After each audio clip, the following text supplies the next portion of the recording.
Hello YouTube, this is Omid here with another zombies storyline video. In this episode I'm going to be looking at a sort of branch theory that I've developed over what happened in the gap between Black Ops 1 and Black Ops 2 zombies. I've come up with several different theories and I'm not exactly sure which one is right because there's evidence to and for each one. So I'm just going to, just put down in the comments which of the combinations do you think is the most likely, because it could have impacts in the future of the zombie storyline. So, Griffon Station, the setting for the zombie map Moon, it was originally built by Griffon and his Group 935 followers to access the MPD safely. However, once Samantha got into the MPD, the facility was abandoned. Now, it was rediscovered several decades later by the US in the Apollo missions where they sent men to the Moon. They found the facility. They also sent equipment to the facility to build it up into what it is now, a fully operational Element 115 mining facility. There are also 3 nuclear missiles that were also added to give a first strike advantage over the USSR, as these missiles wouldn't be detectable, so it would be great for a sort of surprise attack. However, in the following years, funding cuts prevented NASA using traditional rockets to go to the Moon, so all Apollo missions were sort of cut. So before this happened, a teleporter was added to the base to allow 115 to be brought back to Earth, to Area 51, because rockets could no longer be used to transport it. However, in the early 2020s, as Griffon got closer and closer to Griffon Station, Samantha in panic shut down the teleporter and unleashed the zombies onto Griffon Station. And that's when the events in Moon occurred, where Griffon came to Area 51, got the teleporter up and running again, teleported to Moon, switched places, all that stuff. So, as we all know, the Easter egg ended by the characters sending the 3 nuclear missiles at the Earth, which blew it up and set the scene for Black Ops 2 zombies. But the thing is, though, there's several things that don't make sense. One, if these were nuclear missiles, how did they damage the Earth so much? There were only 3 of them, so how did they create such a huge explosion?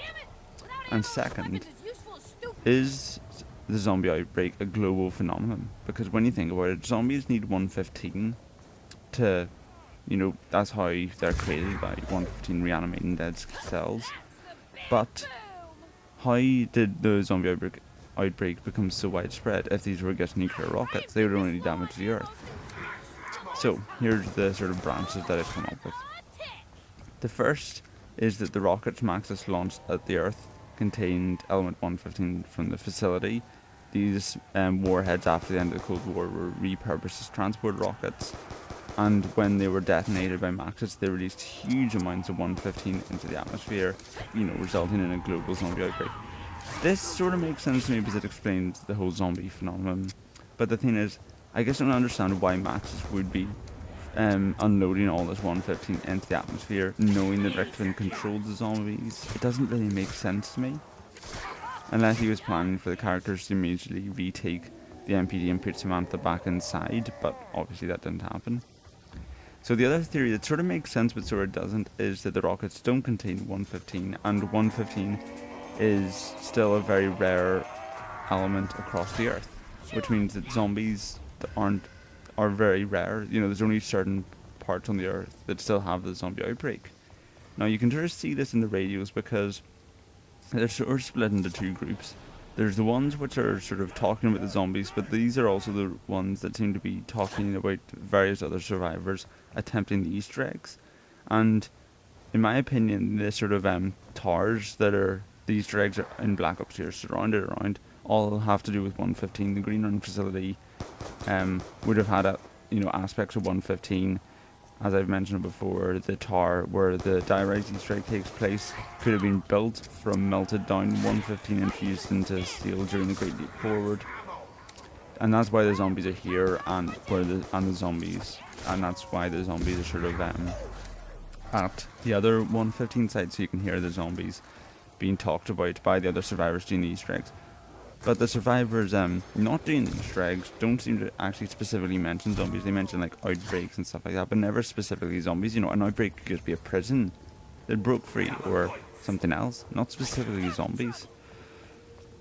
So therefore that the So in this possibility, there's only a very few zombie outbreaks, but because of the chaos of the world, they're a lot more dangerous for the survivors trying to go in and get these towers erected to follow either Maxis or Richtofen.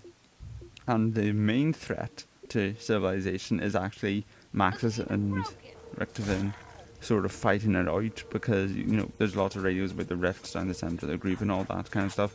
So Maxis and Richtofen are actually sort of starting their own sort of world war after the apocalypse.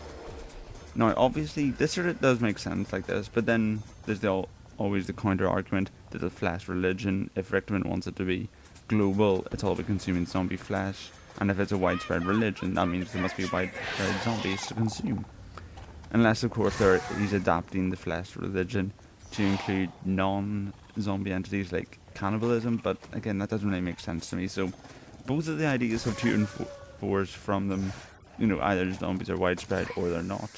And if they are, how did the 115 get there?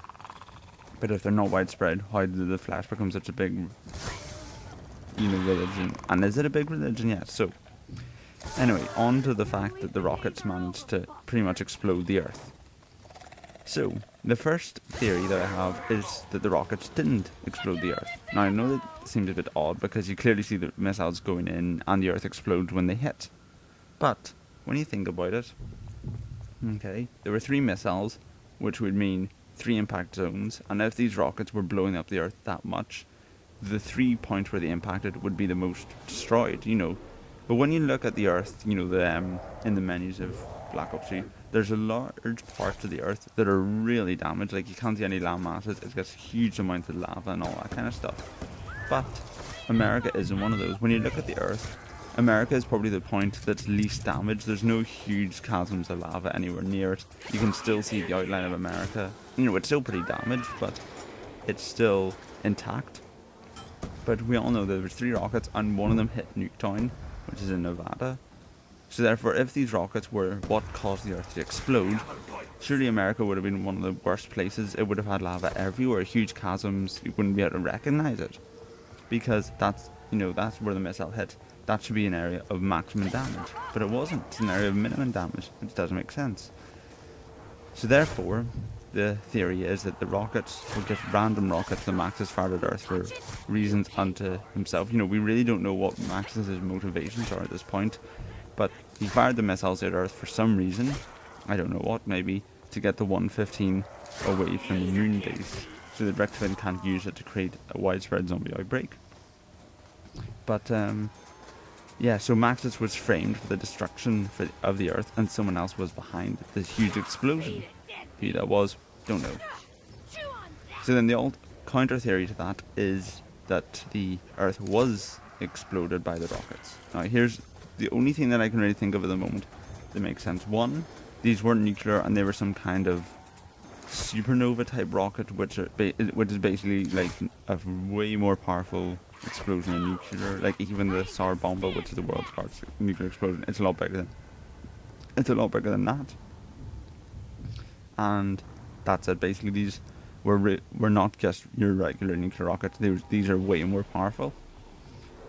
Or, here's the other thing, okay, so there were 3 rockets. We know only one of their impact zones, which was Nuketown.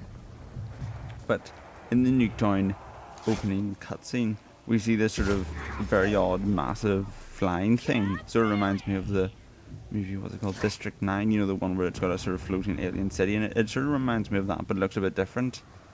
And this is just my idea that for some reason, as the rockets were launched, there were 3 of these floating machines here. I'm just going to say Vril machines because they seem to be highly involved in the zombie storyline as it is. So say 3 Vril things, and just to have locations, they were somehow automatically launched, and they were trying to clean up radiation spikes. So for example, I guess off the top of my head, so Nuketown's 1 radiation spike because a nuke just went off there, and then 2 other high radiation areas on Earth would be, say, Chernobyl and Fukushima. Which sort of makes sense because Europe's quite badly damaged, and Fukushima, the sort of Japanese Asian area, is really badly damaged.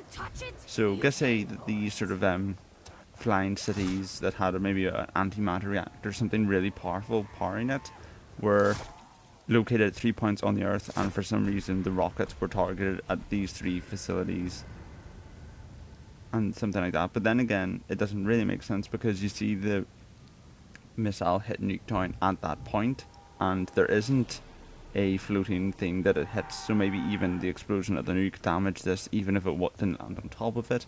And the explosion of these 3 machines was what damaged the Earth so much. Because, we see this flying thing in Nuketown loading screen, but we don't see it on the map. We never see it again, so we don't really know what it is.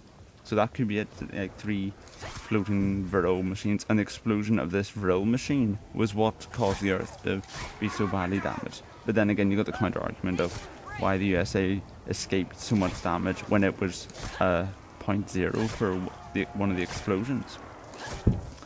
So those are my various theories on the impacts of the rockets and, how they happened and what they happened and their effect on it. And it does have a big impact on the story, whether zombies are widespread, whether they're not, how, who was behind the destruction of the Earth and what were the motives and all that kind of stuff. But this has been Agent, so thank you for watching. Leave your opinions on what I've just said in the comments, and goodbye.